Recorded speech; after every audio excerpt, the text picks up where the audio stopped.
I'm the Carefree Black Nerd, Rhayne, and I discuss representation in comics and related media.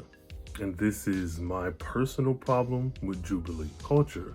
Jubilee is one of the characters who I think would have one of the strongest connections to her culture. Though she was orphaned, her parents were murdered early on, I would put her at about 12 or 13 when it happened, because I believe in the though comic book characters are perpetually 20 years old for decades at a time, when she met the X-Men in that mall, I would put her at about maybe 13, 14 years old, because with Generation X, I believe she may have been the youngest out of everyone. I think everyone else was like 15, 16, and she was 13, 14. Either way, that's long enough to have spent around your Chinese parents and soaked in that culture, even unintentionally. You get, like, that makes no sense. So even if, let's say, oh, you're overstepping your bounds, you don't know, I mean, you're not Chinese, which that's the case, I'm not Chinese, but even her Valley Girl-ness of it all, that isn't even highlighted. Like, what does a Valley Girl from the 80s look like now in 2022, 2023?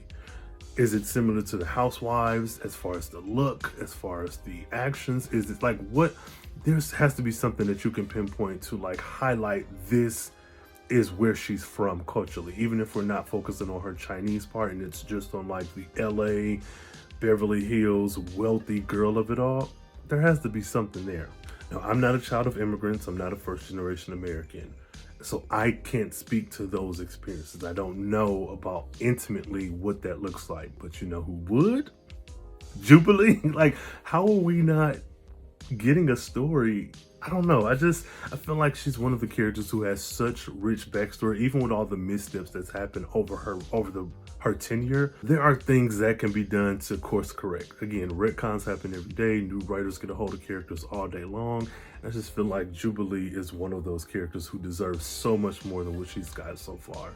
But what do I know? I'm just a nerd. Do you think that Jubilee should be a more high-end, top-tier status character in the Marvel Universe, or nah? Like and follow for more. Hey, you! Do you know how much that game costs? Yeah, $1/4.